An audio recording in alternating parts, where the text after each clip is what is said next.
light of mine, I'm gonna let it shine. This little light of mine, I'm gonna let it shine. This little light of mine, I'm gonna let it shine. In the wonderful name of Jesus Christ, amen. Amen. Hey, get to Salah. Okay. Bathe ngikhulume ngeSiswati. Igama lami ngingizama. Ngwaka Ndlovu. Ubuya benyathi. Okay. So I'll be presenting on why suicide happens. Now, when they told me this topic, I'm exposing leadership. They said I'll present in the morning, so I should be casual. So I was not expecting the time that I got, but I'm ready. Yeah, I'm ready. Okay, so I'll be the one presenting the topic. I see the orange is not very clear. It's okay. I am an educator for learners with autism. I am a registered student educational psychologist. So hopefully not student forever. Yeah, hopefully we'll get there eventually.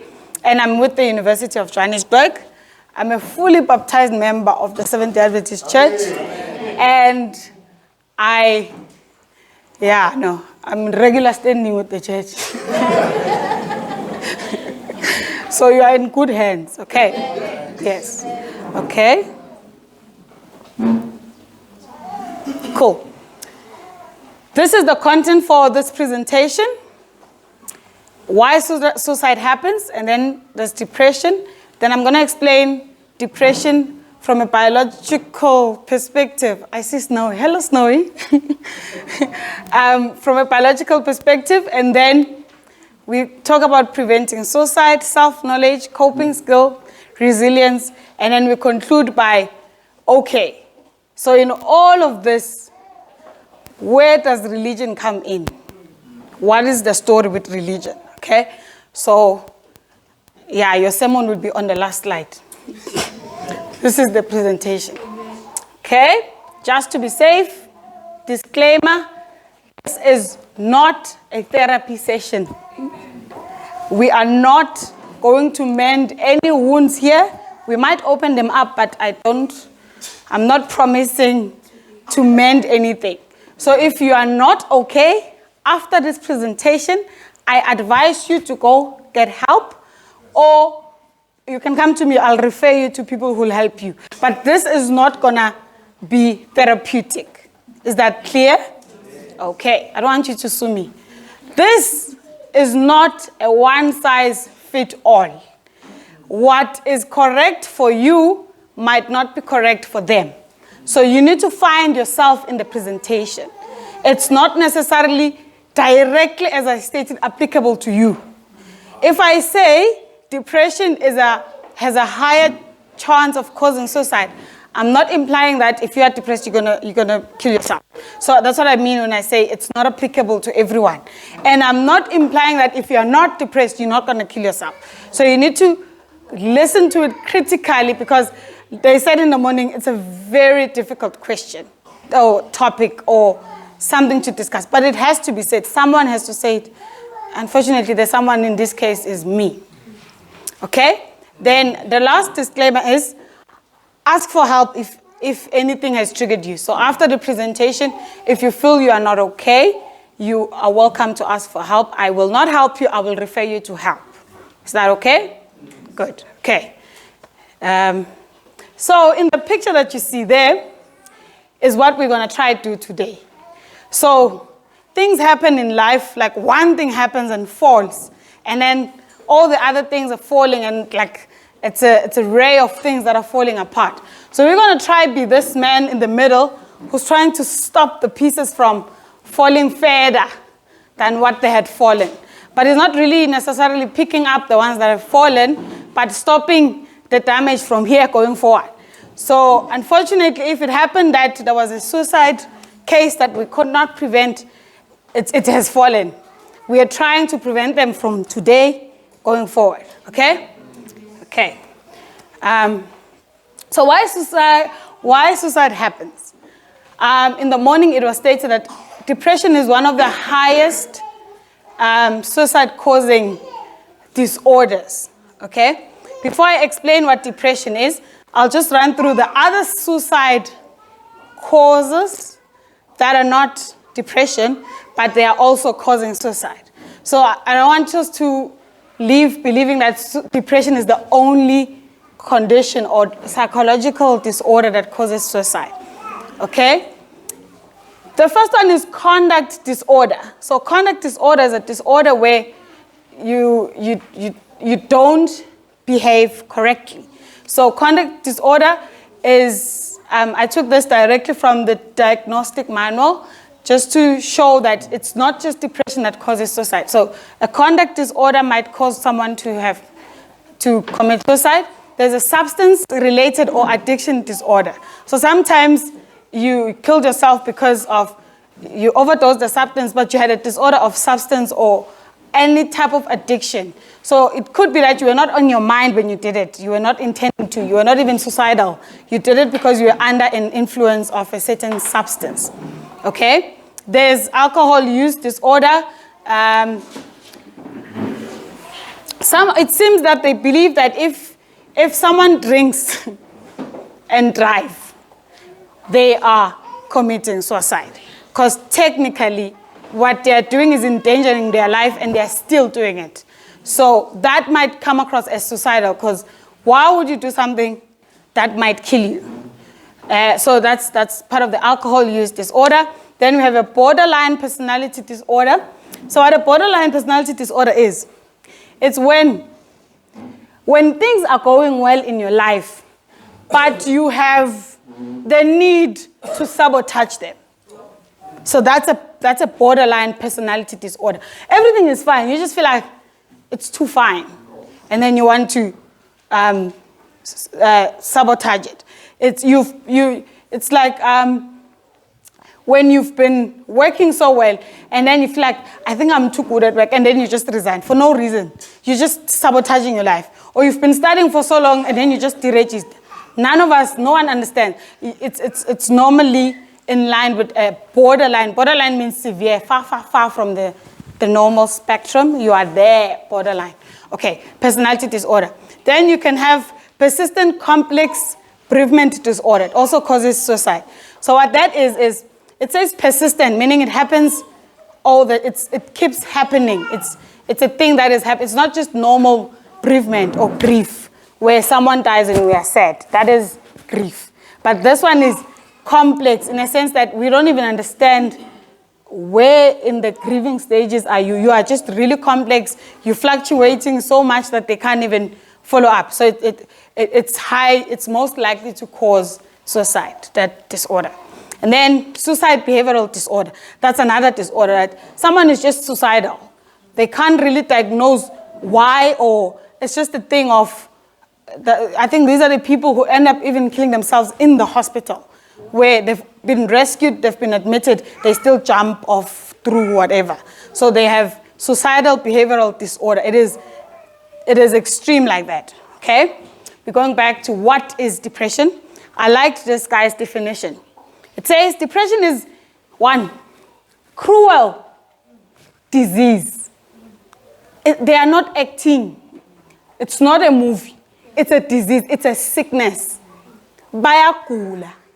Okay, we have established that. It affects anyone. Tomorrow it can be me. The other day it can be you. It's not. They're not sure. They can't really say, no, it affects black people, or no, it affects white people, or not affects the rich or the poor. It affects anyone. It can fall upon anyone, and yeah. So it is very easy, once the symptoms begin, for a person to slide down the hole of depression. So what it's saying is, it comes, and then once it's there, it sort of creeps you into this hole, okay? So It's okay to be sad or to be stressed, but depression is not necessarily being sad or being stressed. It is when you are too stressed, so much that you don't even see any other positive thing, even if it's there. So for you to come and say, I'm depressed, I'm like, oh, but the sun is shining. I don't care about the sun. I don't even see it. So then we know that you are not just in a general stress mode, like when you're stressed because, oh my gosh, what am I going to eat at lunch? That is general. That's something we can fix or we cannot fix. We don't know. But what we're saying is it's not severe.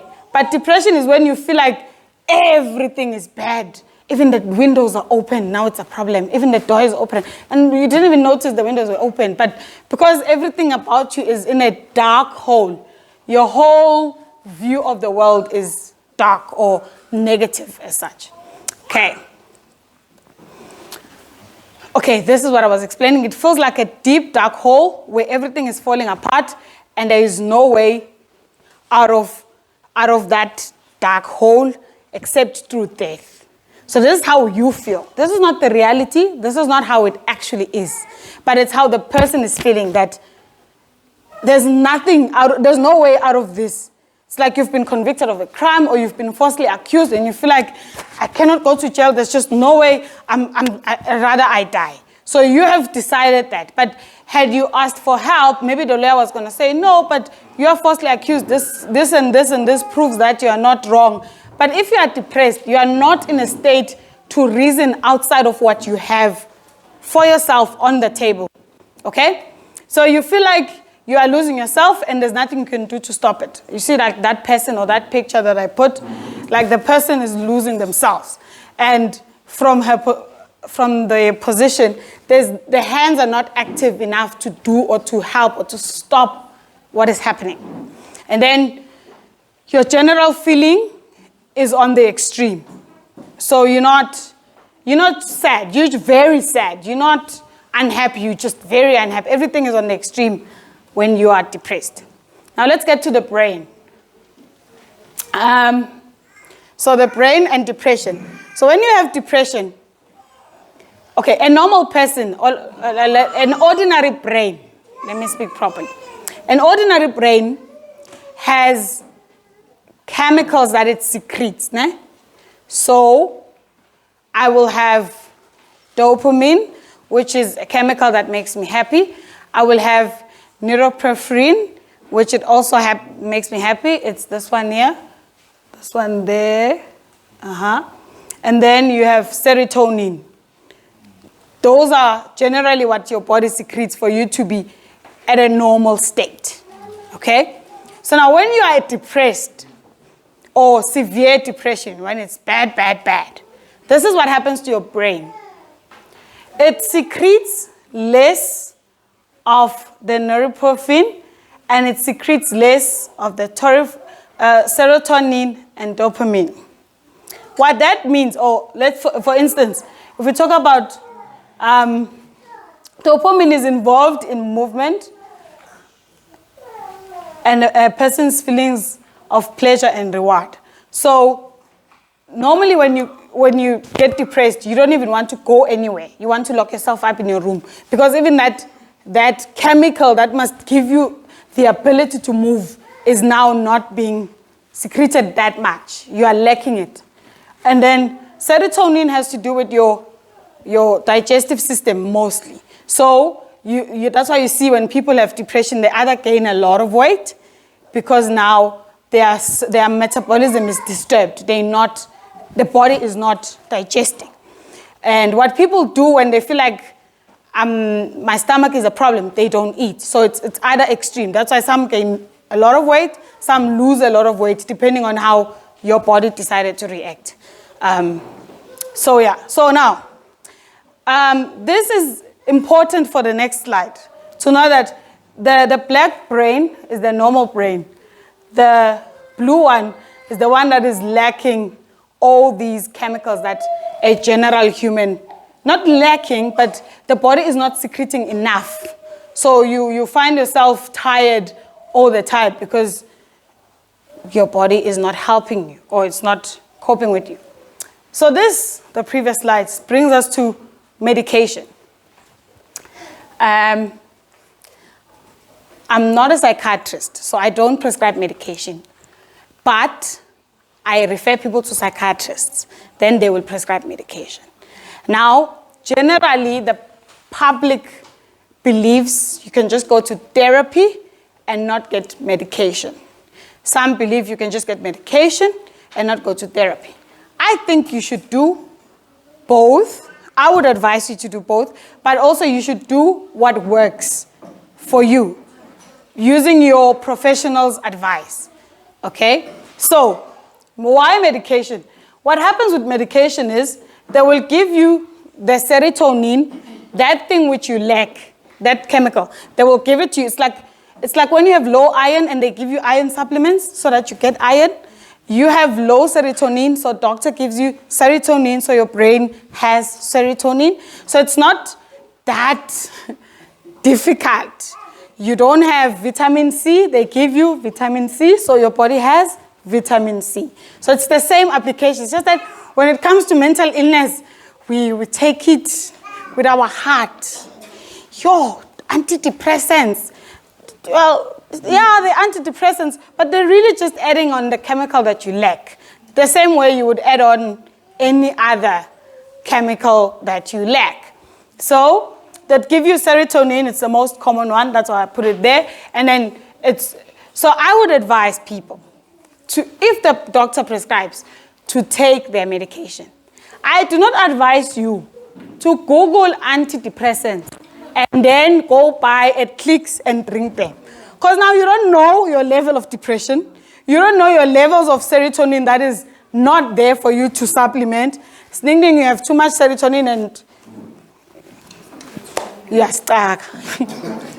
So just do the right thing and get professional advice. You can Google to see what an antidepressant does. I don't know how that's going to help you, but don't self-prescribe because you don't know how much you need. And when it doesn't work, you don't know how to adjust the medication. Maybe you're supposed to take 1, you are taking 3. Now you don't even know it's the 3 that's not working, and now you might increase the 3 to 5. You see. So rather go to the doctor, they prescribe. When you have side effects or when you are not happy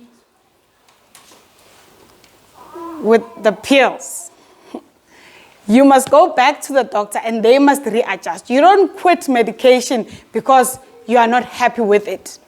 You go back where you took it and you explain, this thing is making me dizzy. Then they will know why it's making you dizzy, or they will explain, or they will help you. But if you just decide to stop it and you go to the doctor and you smile like you were taking your medication, it doesn't work because now they don't know you didn't take it. They think you took it and you didn't, and now you're not improving, and now you're confusing the whole system. So I'm not saying people must, just take your medication. If it's prescribed, if it's not, it's okay. I'm not saying force your doctor to give you medication because you're depressed. They know, I don't. They know better when it comes to medication. Okay, preventing suicide. These are the stats. These are very old, so they might not be relevant today. Maybe when you Google them, you'll find the latest ones.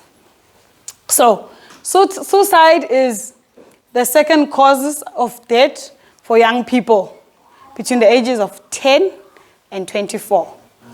In South Africa, it goes up to 35, the youth. So that's why we're talking about this. If you think we are not relevant, we are. Boys are more likely to die from suicide, while girls are more likely to report attempted suicide. So attempted is when you try and you don't make it, you don't pass, or you don't win. Okay, so that's attempt. For boys, they always win. They are most likely to win.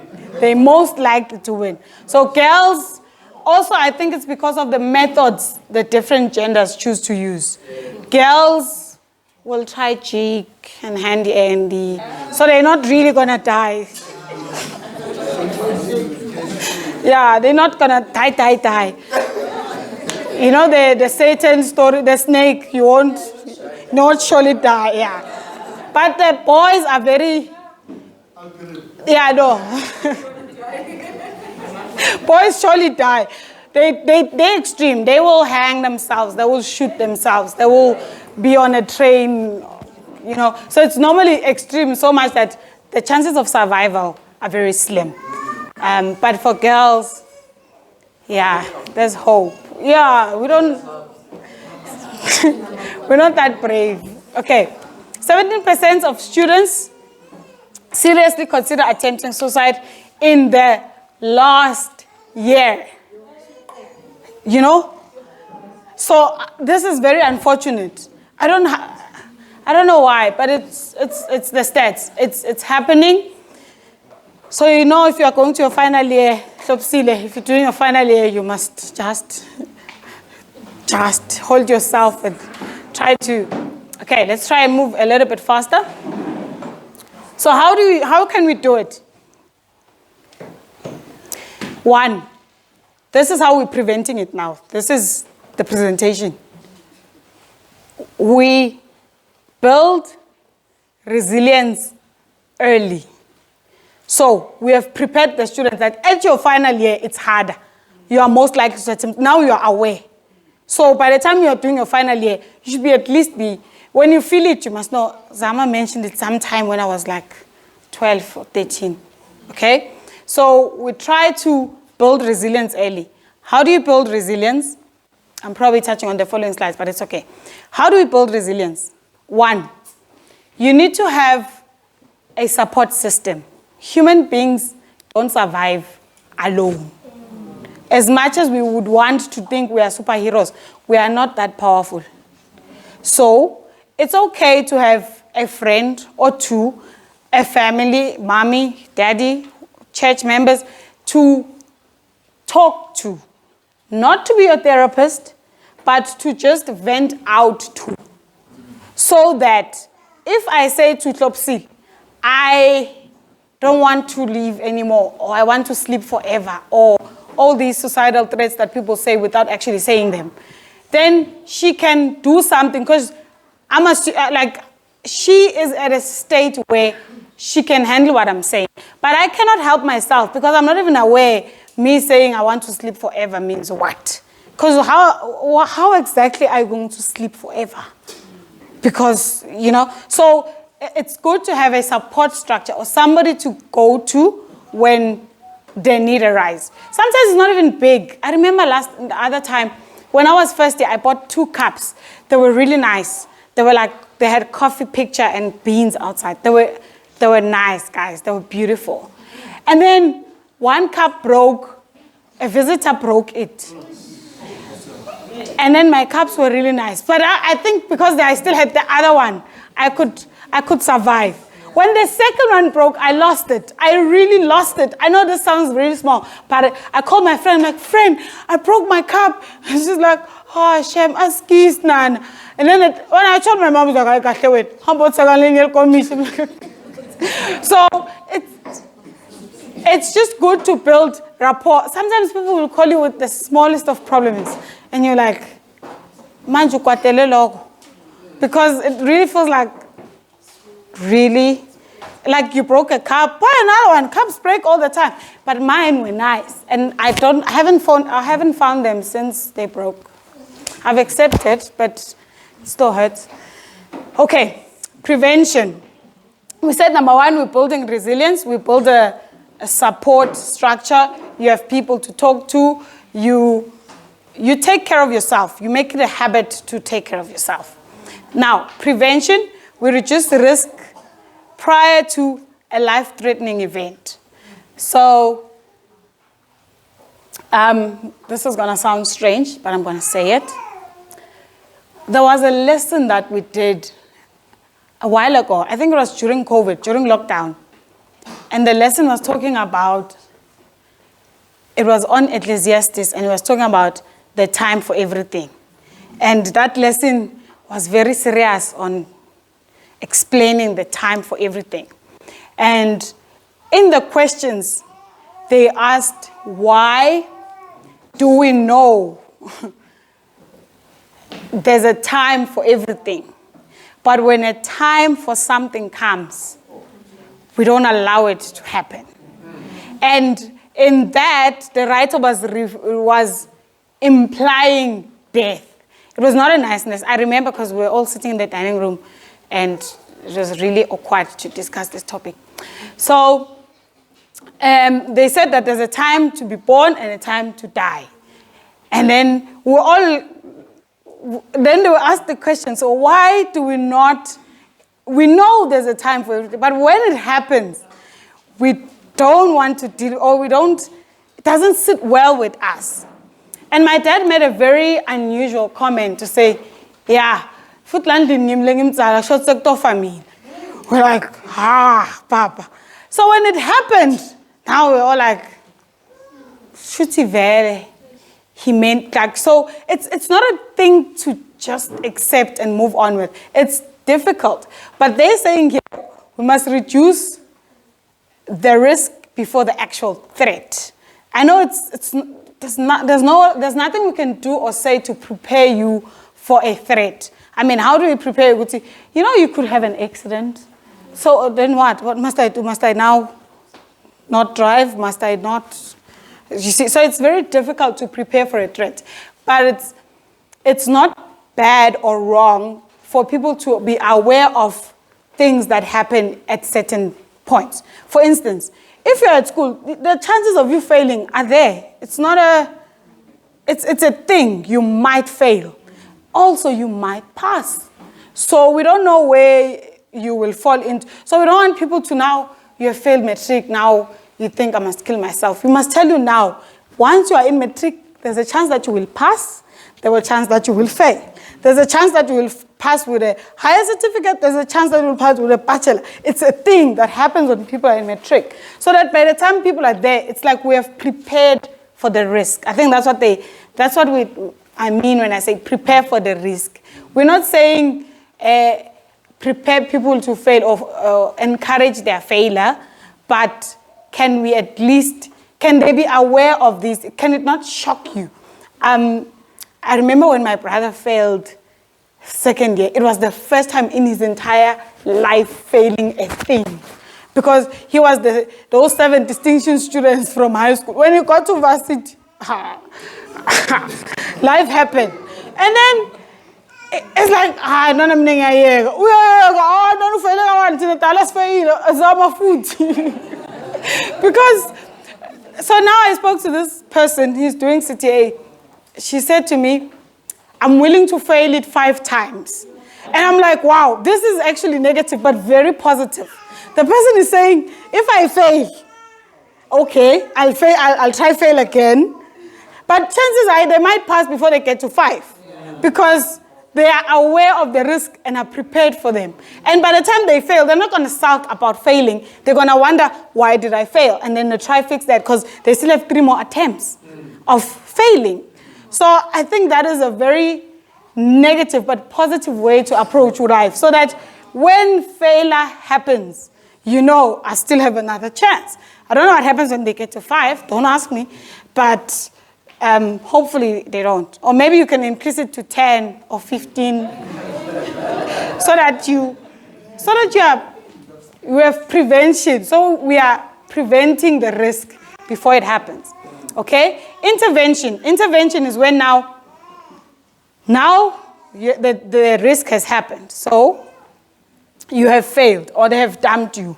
Now it has happened. It is there. Now, intervention is when, what do we do now that they have dumped you? Because, you know, that's us intervening in the situation. It's late.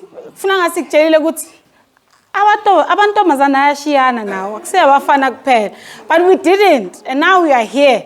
Now girl left. Now we are depressed. Now we are helping you. It's intervention. I know it's very difficult for parents to intervene on this one because they don't think it's happening.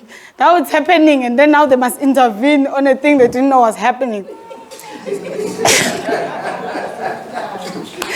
It's a very tough one. So my niece, when she was in grade 2, I wasn't at home. I was not at home.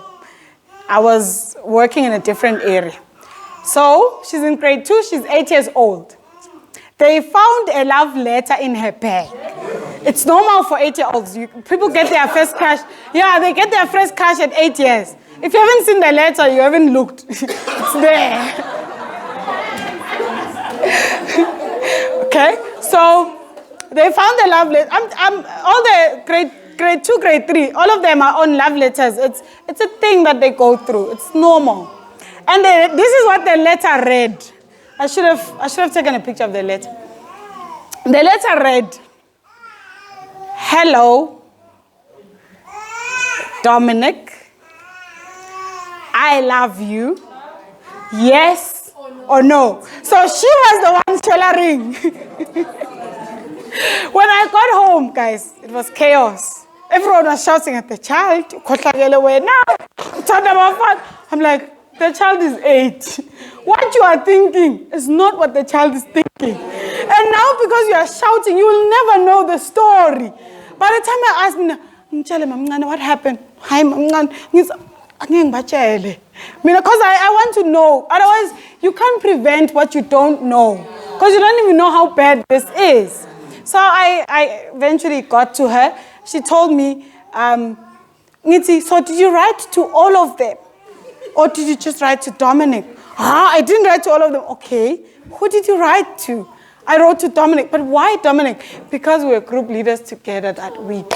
Can you see how innocent that is? It has nothing to do with anything the adults were talking about. It's just because Dominic was a nice group leader and they were leading that, whatever the leaders do, I don't know, grade 2 leaders.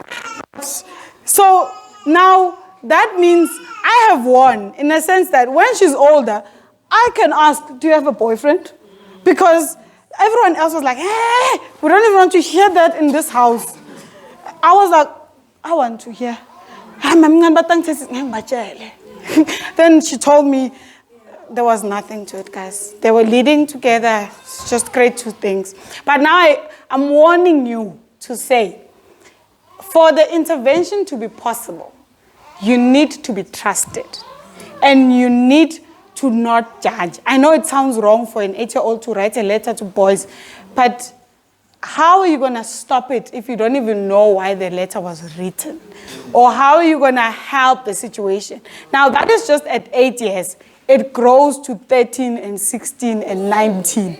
And if you fail at 8, the chances of passing at 18 are not very likely. So if you know that whatever your child is going through, you can tackle it without judging or fronting. I'm not saying don't rebuke. You should. But know the story and then rebuke. Don't rebuke what you don't know.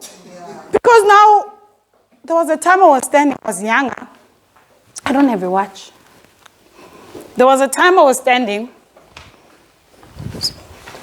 Okay. So there was a time I was standing with a neighbor at my house. And then he was talking about designing houses, or he's a house designer or whatever, his skill, architecture, stories. So I'm interested.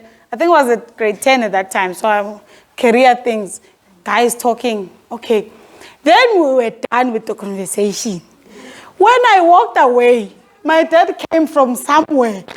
I don't know where, I think from the gate. So when he got home, he's like, yeah, ubona mi niyabaleka. I'm like, well, I was already about to leave. And you happened to care. So now it's a thing of, he doesn't believe me because he's sure. But why would I run away even if I saw you? Because this was an architecture conversation. You could also give us an opinion on houses. You know. So I'm on the fact that intervention is only possible when you know what you're intervening in.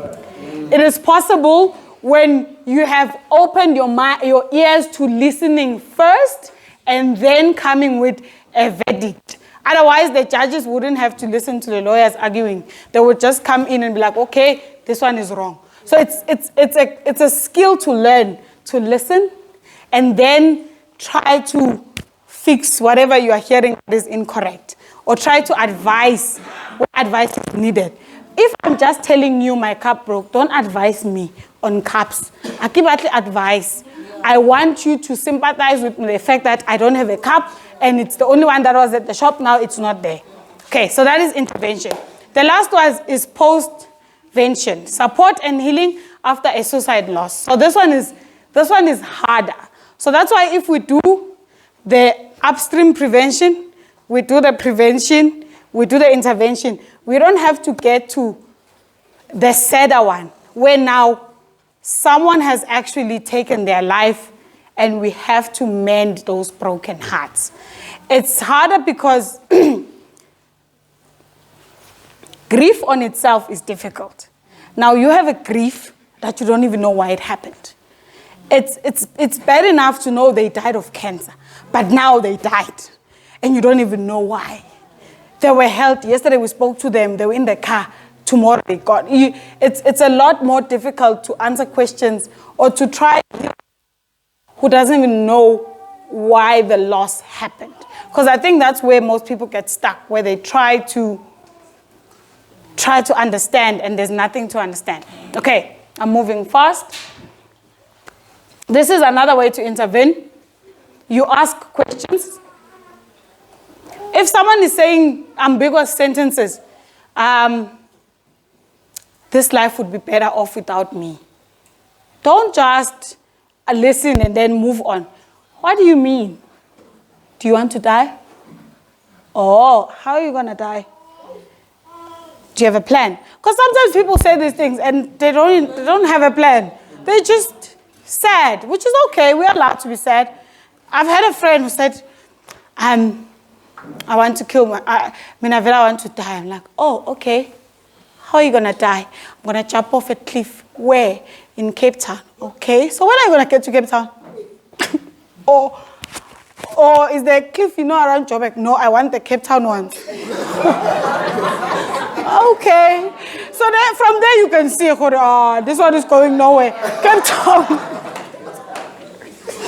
You can see, it's bad. Sorry, friend. We'll try buy tickets for Cape Town. Because when are you even going to buy that? You don't even have the ticket. You see, if they had the ticket and they knew where they were going to sleep for accommodation and the cliff, then that person is serious. But now it's just a cliff, the beautiful cliffs of Cape Town. I'm going to jump off. Okay.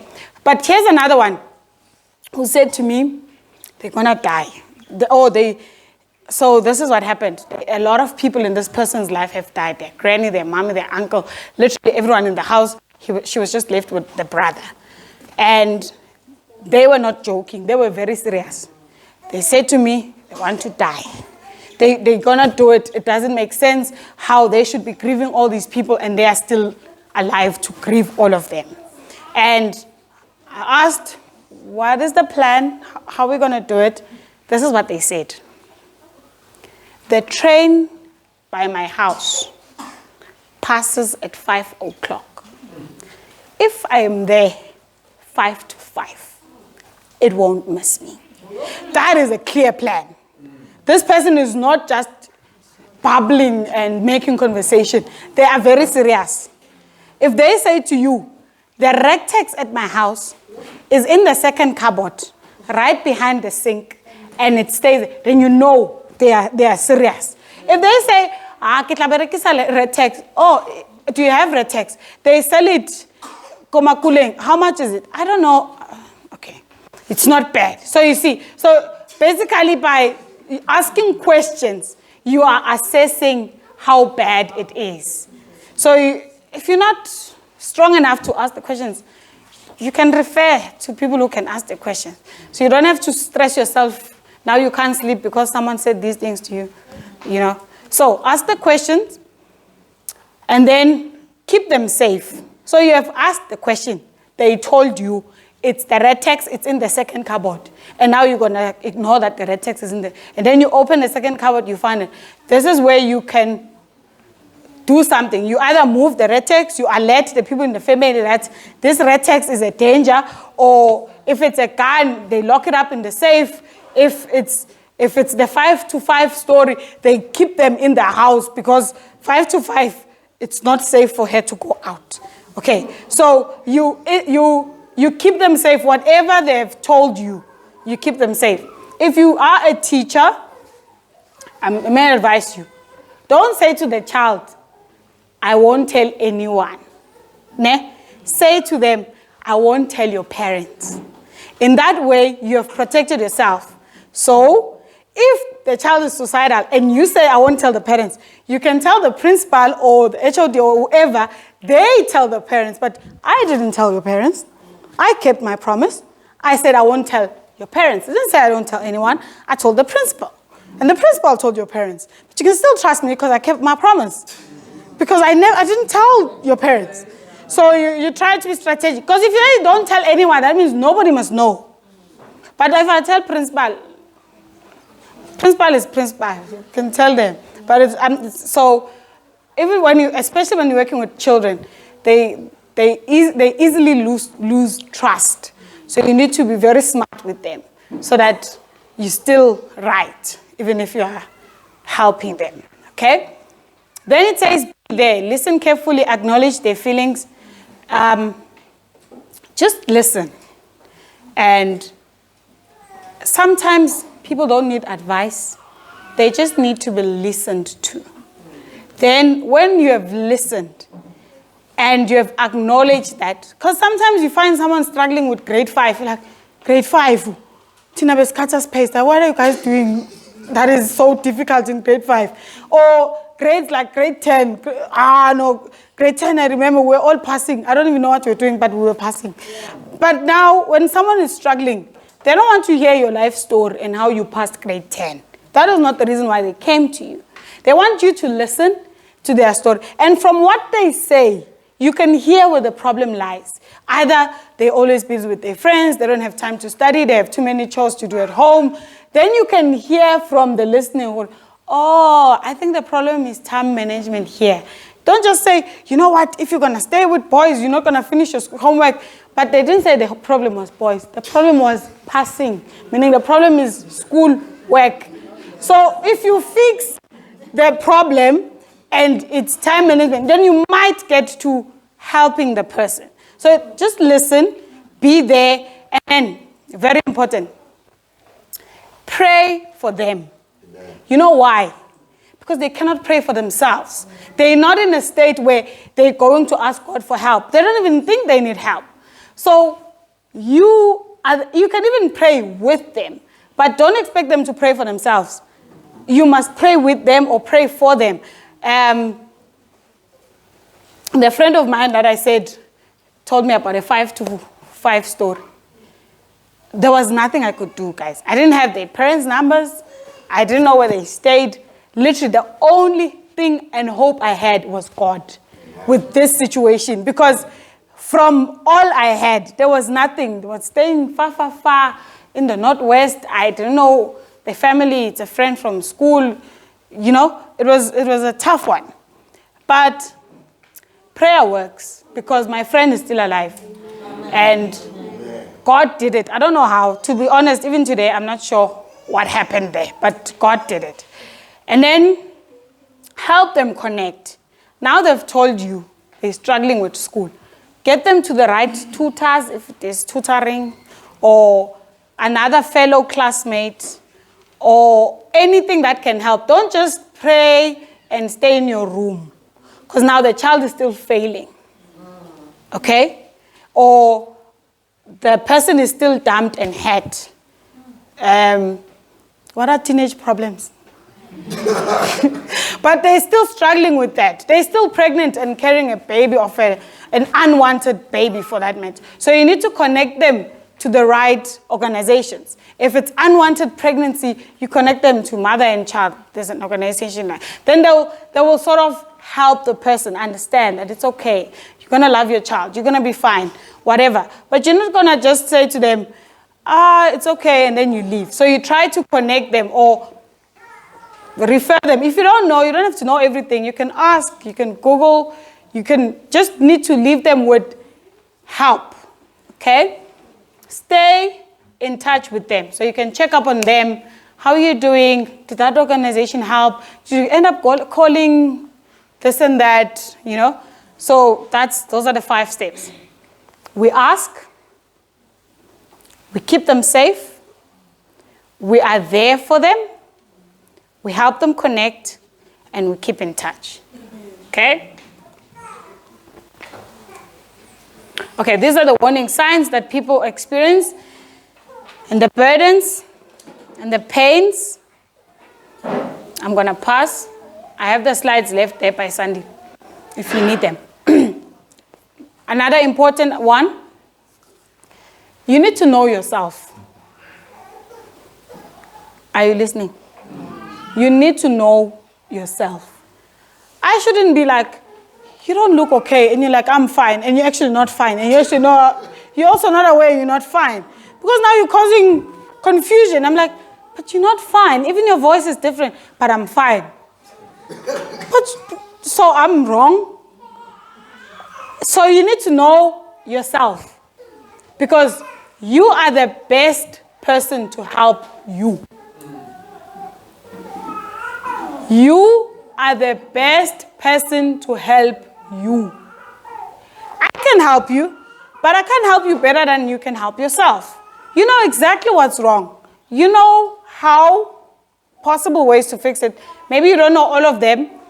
And yeah, so make realistic goals for yourself so that by the time you don't achieve them, you know how to rearrange and get to achieving them. So you are the best person.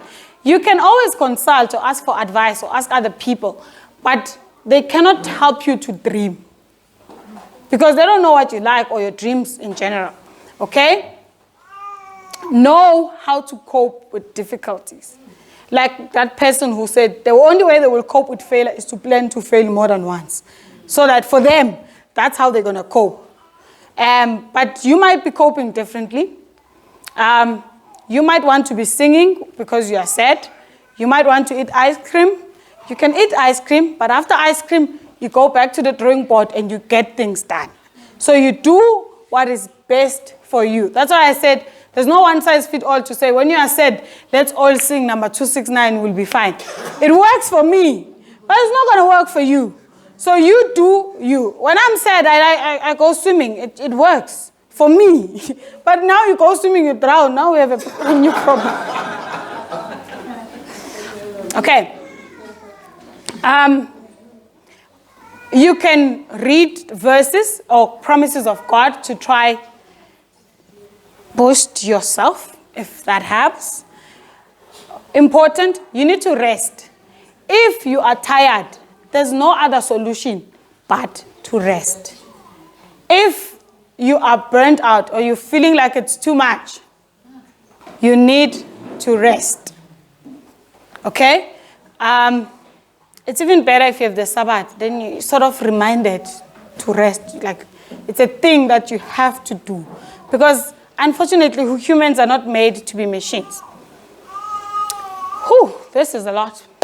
Okay. Coping skills. These are the types. There's one where the only way to cope is to problem-focused coping. So the problem is this. This is what we're going to do to help. Okay? Or emotion-focused. I am sad. I'm going to eat ice cream. After ice cream, I come back. I study. Or whatever. So the problem is directed to the problem. If you are failing, we work on study methods, how to not fail. If the problem is you are always late, how to not be late. If you're getting anxious in interviews, how to be more comfortable for an interview. So that is problem-focused. We are solving a specific problem. Then there's the emotions. We are solving how you feel at that particular time. It's not a problem-focused. Maybe your emotions affect how you do things, but we are fixing the emotions. Then we've got social support, which is the social structure I spoke about, the people around you, the organizations around you, the friends, the church, everyone you keep to help you. Then we have religious coping. Religious coping is, for us, it's when you pray to God. That is coping, okay? When you read your Bible, when you try connect yourself to God so that it's like research shows that religious people are more happier than unreligious people. And this is the reasoning. Religious people have a superpower that they believe can solve their problems. Okay? But when you don't believe in anything, literally, if it ends here, it ends here. But with me, if it ends here, God can take it there. That's a religious person. So religion, so meaning when you are sad, I'd advise you to actually come to church. Because then you are most likely to get religious coping where you're going to be reminded that God is able. Because when you're sitting alone, you might forget, or you might doubt it. But when you are here and you hear another person's testimony of how God helped them, then you can help yourself. Okay, this is the last 2 slides. We are almost done. It's pray, paint. Some people love art. They can paint. Some people love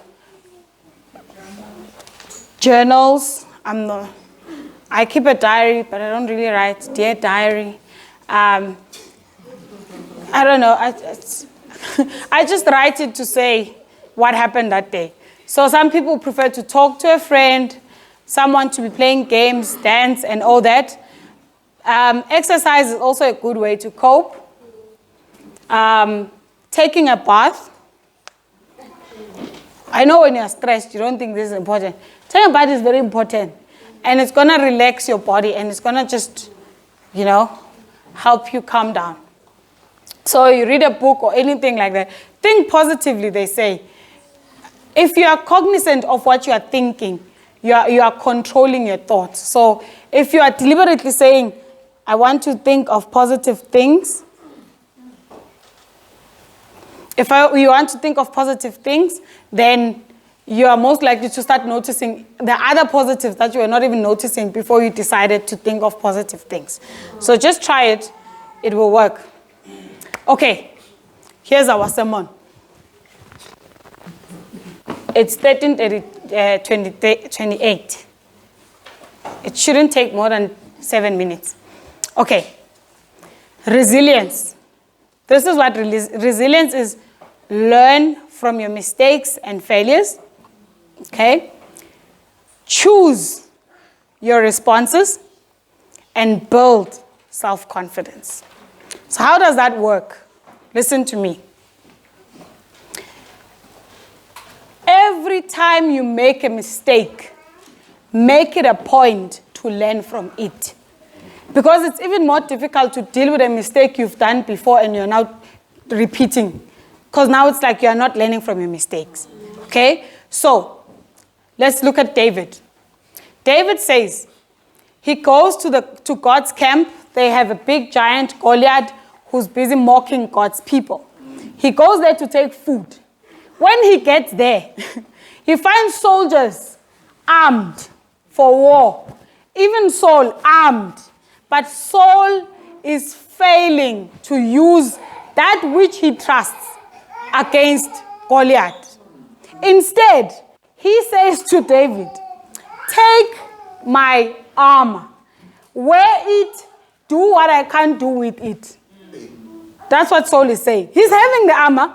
Why can't he go and attack Goliath? Why must I take a thing? I mean, if you trust it, test it. But, okay, so this is what David says. In 1 Samuel 17, verses 34, he says, okay, this is paraphrased. I paraphrased it. I went after it, stuck it, and, okay, I started in the other verse. But it says that he was explaining to Saul, he's giving Saul his CV. Listen here, Saul. There was a time where there was that attacked a sheep. And then I went after it. I rescued the sheep. He's explaining to Saul. Ne? Remember, Saul had given him the armor to say, what you are bringing, lendo lo iletago, angiyazi mina. This is what I know. He rescued the sheep from, from what? From the mouth. This is David explaining to Saul of how powerful he is without the armor. Okay. I rescued a sheep from the mouth. When it turned on me, the lion, I seized it by its hair, struck it, and killed it. David is explaining to an armed soul. Your servant has killed, referring to himself, both the lion and the bear. So David is saying, I have resilience.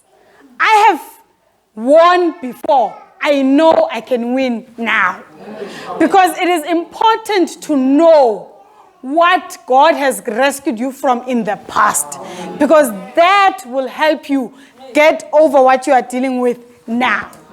If I check my dad and I see, first year, this is what happened. And I look at myself now and how I'm suffering academically. I'm like, no, man. God has done it before. God will do it again. In Joshua chapter 4, they are crossing the Jordan. God instructs them. Every tribe must take a stone.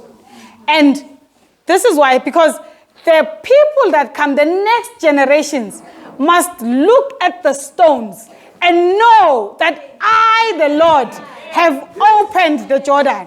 Meaning, these people must never forget what I, the Lord, can do. Because all the people who were there, the chances of them having crossed the Red Sea were very slim because it was a new generation altogether.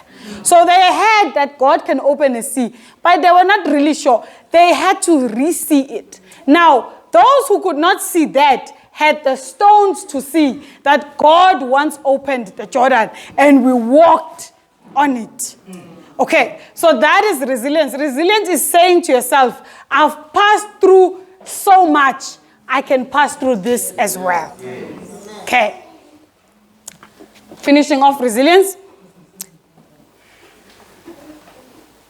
In John chapter 5, verse 6, Jesus is passing at Bethesda. He sees a man there who's been there for 38 years. And here is the simple question Jesus asked. Do you want to be made whole? And this is the conclusion of today.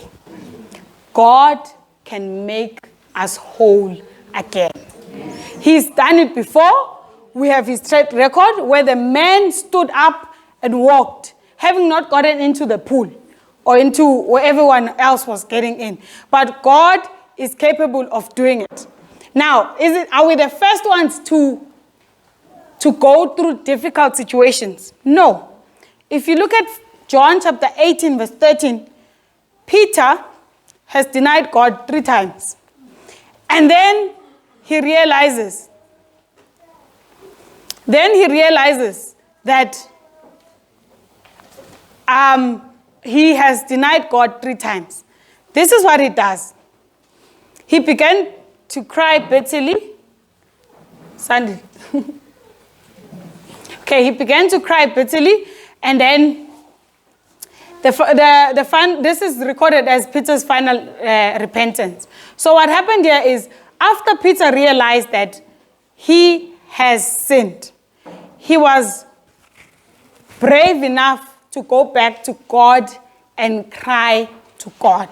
Because we are going to make mistakes, but that is not a problem if we know our God can sustain us through that.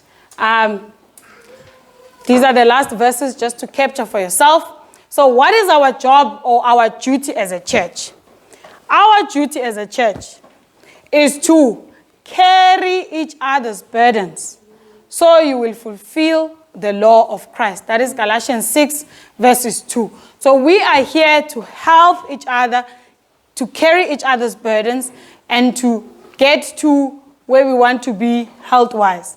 Hebrews 13, verse 16, John 15, verse 12, Matthew 5, verse 42, Proverbs 19, verse 17. Okay, I'm done. This is it. In conclusion, Hebrews 11 speaks about all the people who had faith. Ne? It's my favorite chapter. But verse 12 concludes it beautifully.